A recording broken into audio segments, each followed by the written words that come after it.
जिंदगी भी अजीब है, अलग अलग खेल दिखाती है। यूं तो हर कोई अपने अपने भविष्य को संवारने के लिए कभी न खत्म होने वाली दौड़ में लगा हुआ है, लेकिन जैसे जैसे वो अपने भविष्य की ओर बढ़ता है, उसका अतीत उसकी यादों में और भी ज्यादा गहराने लगता है। सारी जवानी बुढ़ापा आराम से गुजारने के लिए जी तोड़ मेहनत करता है, लेकिन बुढ़ापे में सुकून जवानी के किस्सों में ही मिलता है, जिन्हें वो शेखी और रौब के साथ सुनाता है। और ठीक ऐसे ही जवानी में नौकरी, शादी, गृहस्थी के फेर में पड़ा हुआ हर इंसान एक बार वापस अपने मनमौजी, निश्चिंत, आरामदायक बचपन को फिर से जीना चाहता होगा। लेकिन ये भी अजीब विडंबना है गुजरे वक्त की कि ऐसा कोई शख्स नहीं होगा जिसने बचपन में एक बार झटपट बड़ा होने की कल्पना नहीं की होगी कि काश मैं बड़ा होता, कितना सुकून होता, जो मर्जी कर सकता, कम से कम रोज रोज की पढ़ाई लिखाई, डांट फटकार से छुटकारा तो मिलता। खैर, बालक मन है, कुछ भी सोच सकता है। जैसे इस समय मैथ के सवाल का सही जवाब न दिए जाने पर पनिशमेंट में खड़ा नकुल सोच रहा था। कौन नकुल? आइए जानते हैं हमारी आज की कहानी समय समय की बात में। Nakul Ahuja? Present, ma'am. What present? I am not taking attendance. Quiet. Table of 6. Start. 6 1 ja 6, 6 2 ja 12, 6 3 ja 18, 6 4 ja 6 6 4 ja. Yes. 6 4s are 24. Yes, ma'am. 24. 6 4 ja 24, 6 5 ja 6 5 ja. Nakul एक बार फिर दयनीय नजरों से टीचर को देख रहा था। उसे लगा शायद इस बार भी टीचर मदद कर देगी, पर टीचर ने बिना अपने शब्द खर्च किए नकुल को क्लासरूम के बाहर का डायरेक्शन दिखा दिया। ऐसे तो नकुल हर सब्जेक्ट में अच्छा था, बस एक गणित थी जो करती उसका अहित थी। ये नंबर ही थे जो एग्जाम में उसके नंबर्स कम कर देते थे, और इसलिए नकुल के सबसे बड़े दुश्मन ये नंबर्स ही तो थे। अक्सर मैथ्स पीरियड के पनिशमेंट में खड़ा नकुल अपने ख्वाबों में छोटा भीम होता, और ये नंबर्स और मल्टीप्लिकेशन, एडिशन, सब्सट्रैक्शन के साइंस उसके दुश्मन होते, जिन्हें वो हर बार drop cake, flying cake, power bomb और न जाने किन किन स्टाइल से धोता। कुछ नंबर से वैसे नकुल की दोस्ती भी थी, जैसे 12, क्योंकि उस समय स्कूल की छुट्टी होती, और या फिर 5 जब माँ उसे सोसाइटी कंपाउंड में बच्चों के साथ खेलने जाने देती। तो ये सब नंबर उसके दोस्त थे जो अक्सर लड़ाई में उसकी हेल्प करते थे। लेकिन फिर भी नकुल हमेशा इन नंबर से, एडिशन, सब्सट्रैक्शन के साइन से हार जाता था। क्यों? क्योंकि एक चीज थी जो छोटा भीम के पास थी, जो नकुल के पास नहीं थी, और वो था लड्डू, जिसे खाकर छोटा भीम को असीमित ताकत आ जाती थी और वो अपने दुश्मनों को हरा देता था। लेकिन नकुल के पास ऐसा कुछ नहीं था जिससे वो अपने दुश्मनों को हरा पाए। अफसोस, नकुल आज भी हार गया।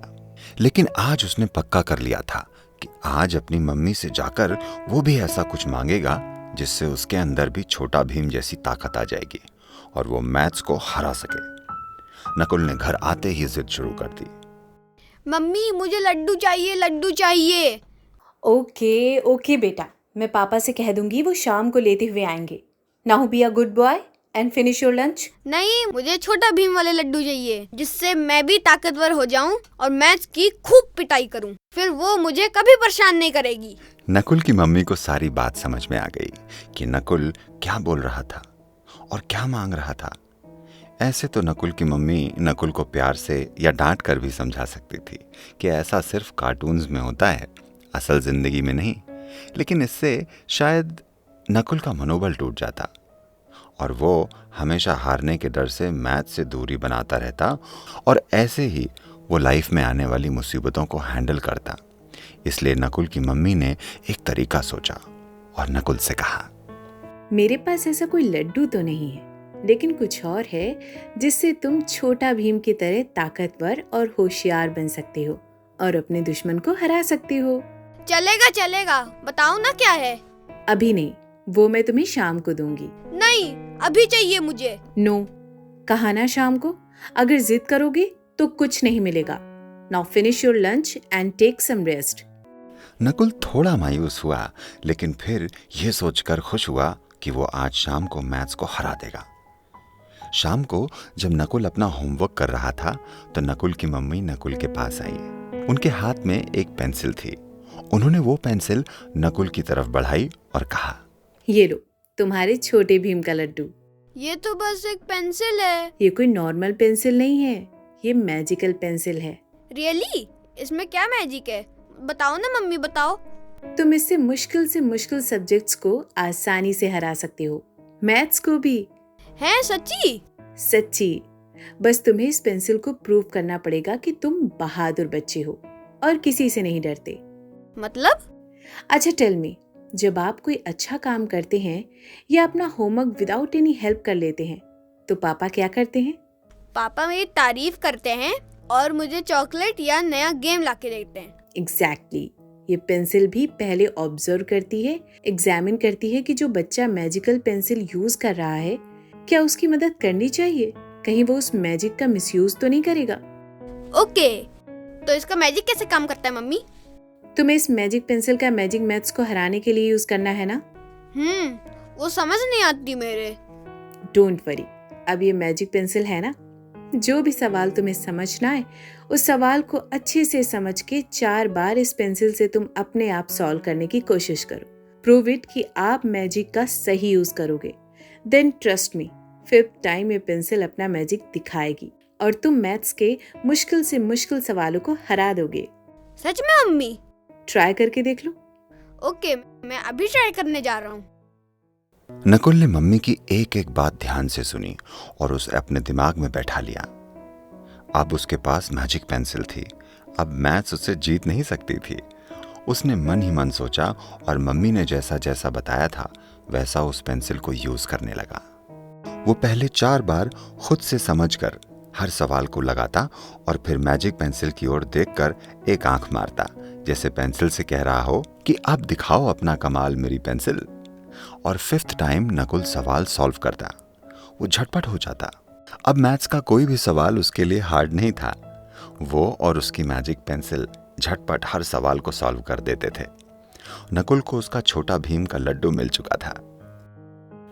कोशिश करने से क्या नहीं हो सकता, लेकिन इंसान कोशिश करना छोड़ देता है। नकुल ने भी कोशिश करना छोड़ दिया था, लेकिन मैजिक पेंसिल ने उसे एक नया कॉन्फिडेंस दिया था। एक बार फिर कोशिश करने के लिए उकसाया था।